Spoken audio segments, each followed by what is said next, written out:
পরিবেশ পাঠের প্রয়োজনীয়তা কী? পরিবেশ সম্পর্কে জানার গুরুত্ব অপরিসীম।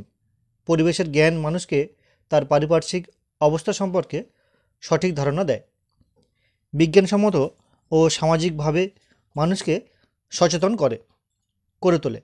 তাই পরিবেশ পাঠের একাধিক প্রয়োজনীয়তা রয়েছে। প্রথমত দেখো, পৃথিবীর পরিবেশ কিভাবে তৈরি হয়েছে, তার উপাদান কী এবং এই উপাদানগুলি কিভাবে নিজেদের মধ্যে কাজ করে সে সম্বন্ধে ধারণা করা। 2, এই পৃথিবীকে কেন একমাত্র বাসভূমি বলা হয় সে ব্যাপারে জানা বা জ্ঞান লাভ করা। পৃথিবীর জন্মলগ্ন থেকে ধীরে ধীরে কীভাবে জীবজগতের উদ্ভব হয়েছে সে ব্যাপারে বিজ্ঞানসম্মত ধারণা তৈরি করা। 4, পরিবেশ পাঠের মধ্যে দিয়ে বাস্তুতন্ত্র সম্পর্কে জ্ঞান লাভ করা। 5, সভ্যতা শুরু থেকে মানুষ কিভাবে পরিবেশের উপাদানগুলিকে কাজে লাগিয়ে আর্থসামাজিক উন্নতি করেছে সে সম্বন্ধে অবগত হওয়া যায়। 6, প্রাকৃতিক দুর্যোগ কিভাবে সৃষ্টি হয়, তাকে কিভাবে নিয়ন্ত্রণ করা যায় সেই পদ্ধতি সম্বন্ধে জানা যায়। এই পৃথিবীকে মানুষের বাসযোগ্য করার জন্য এবং ভবিষ্যৎ প্রজন্মের জন্য পরিবেশকে সুরক্ষিত করার উদ্দেশ্যে যে জনসচেতনতামূলক কর্মসূচির প্রয়োজন বা পরিকল্পনার প্রয়োজন সে ব্যাপারে পরিবেশ পাঠের কোনো বিকল্প হয় না। তো মূলত এক্ষেত্রে তোমাদের এই প্রশ্নের উত্তর 5 নম্বরের প্রশ্ন। এটি আমি 6টা পয়েন্ট দিয়েছি, তোমরা 5টাও দিতে পারো, দিলে কিন্তু উত্তরটা ঠিকঠাক হবে। তো চলো দেখে না যাক পরবর্তী প্রশ্ন। পরিবেশবিদ্যার প্রকৃতি সম্পর্কে আলোচনা করো। পরিবেশের অবস্থা প্রতিনিয়ত পরিবর্তনশীল, কারণ পরিবেশের সকল অবস্থা শর্তের উপর নির্ভর করে। যেহেতু প্রাকৃতিক ঘটনা এবং মানুষের কার্যকারণের পরিবেশের শর্তগুলি পরিবর্তিত হয়, তাই সময়ের সঙ্গে পাল্লা দিয়ে পরিবেশও পরিবর্তিত হয়। আমরা যেমন প্রতিদিন সময়ের বিভিন্ন ভাগকে এবং আবহাওয়ার বিভিন্ন রূপকে অনুভব করে থাকি বা করতে পারি, তবে সেক্ষেত্রে কিন্তু স্থান হয়তো এক, কিন্তু শর্তের পরিবর্তন ঘটে। যেমন দিনের বেলায় সূর্যের আলো দেখতে পাই, একই স্থানে রাত্রেবেলা চাঁদের আলো দেখতে পাই। মূলত এই পরিবেশবিদ্যা সকলের জন্যই এর একটি বড় দিক হচ্ছে সচেতনতা। পরবর্তী প্যারা দেখে নাও এই প্রশ্নের। পরিবেশবিদ্যায় যেমন প্রাকৃতিক পরিবেশ, সামাজিক পরিবেশ, সমষ্টিগত পরিবেশের কথা বলা হয়, তেমনি এদের প্রত্যেকের মধ্যে যে সম্পর্ক আছে সেটাও আলোচনা করা হয়। পৃথিবীতে মানুষ সহ সমগ্র জীবজগৎ যাতে স্বাভাবিকভাবে বসবাস করতে পারে তার জন্য পরিবেশের বিভিন্ন উপাদানগুলির মান, পরিমাণ, সক্রিয়তা এবং ভারসাম্য ও বিভিন্ন সমস্যা সম্পর্কে আমরা অবগত হই।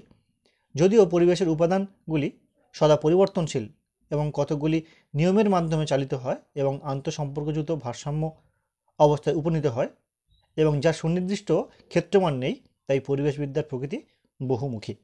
তো এই ছিল এই প্রশ্নের একটি নমুনা উত্তর। দেখে নাও পরবর্তী প্রশ্ন। পরিবেশ শিক্ষার বা বিদ্যার লক্ষ্য সম্পর্কে একটি টিকা লেখো। প্রশ্ন 5।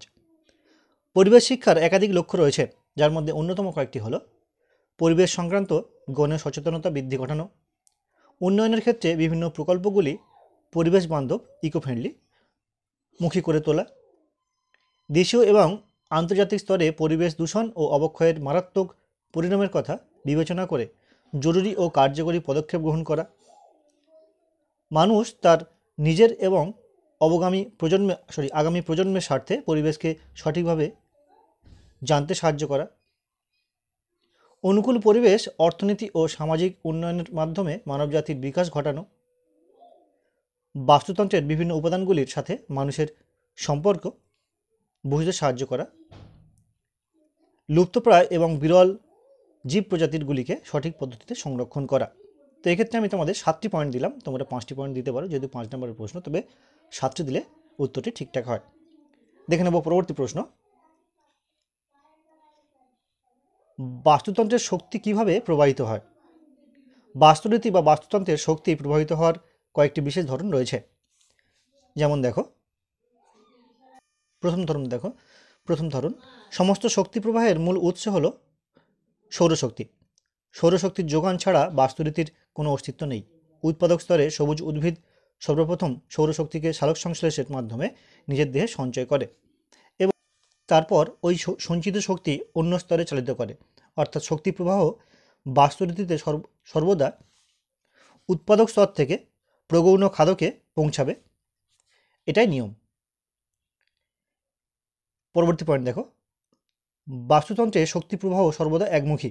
যেভাবে পরিবেশের মধ্যে অক্সিজেন, কার্বন ডাইঅক্সাইড, নাইট্রোজেন প্রভৃতি গ্যাসের আবর্তন হয়, সেভাবে বাস্তুতন্ত্রে শক্তি প্রবাহ আবর্তন হয় না। পরবর্তী পয়েন্ট দেখো, প্রাথমিক স্তর থেকে গৌণ খাদক এবং প্রগৌণ খাদক স্তরে যতই শক্তি স্থানান্তরিত হয় ততই শক্তির যোগান কমতে থাকে। বিজ্ঞানী লিন্ডেম্যান 1942 সালে তার বিখ্যাত 10% সূত্র অনুসারে বাস্তুরীতির মধ্যে শক্তি প্রবাহের ক্রমহ্রাসমান বৈশিষ্ট্য ব্যাখ্যা করেছেন। পরবর্তী পয়েন্ট দেখো, বাস্তুতন্ত্রের শক্তি প্রবাহ তাপ গতিবিদ্যার প্রথম এবং দ্বিতীয় সূত্র অনুসরণ করে, যেখানে বলা হয়েছে প্রথম গতিবিদ্যায় শক্তিকে রূপান্তরিত করা যায় কিন্তু সৃষ্টি করা যায় না বা ধ্বংস করা যায় না, এবং দ্বিতীয় সূত্রে বলা হয়েছে শক্তি রূপান্তরিত হওয়ার সময় তা হ্রাস পায় বা কমে যায়। দেখে নেব পরবর্তী প্রশ্ন, অর্থাৎ 5 নম্বর প্রশ্ন। এই প্রসঙ্গে তোমাদের বলে রাখি যে তোমাদের এই পেপারে সিবিএসই ENVS পেপারের যে MCQ পরীক্ষা পড়বে তোমাদের 10টি, তার যে পুরো সিলেবাস ভিত্তিক 5টি চ্যাপ্টার, সেই সিলেবাসের বিভিন্ন শর্ট প্রশ্ন, MCQ টাইপ প্রশ্ন আমি এর আগে অলরেডি আপলোড করে দিয়েছি। এমনকি 2 নম্বরের যে প্রশ্নগুলি পড়বে সেগুলো আপলোড করে দেওয়া রয়েছে, তোমরা সেগুলো দেখে নিতে পারো, যার লিঙ্ক দেওয়া রইল ডিসক্রিপশন বক্সে। তো দেখে নাও লাস্ট প্রশ্ন আজকের, বাস্তুতন্ত্রে সূর্যকে শক্তির উৎস বলে কেন? উত্তরটা দেখে নাও। বাস্তুতন্ত্রে সূর্য হলো শক্তির মূল উৎস, কারণ সূর্য ছাড়া পৃথিবীতে উদ্ভিদ ও প্রাণী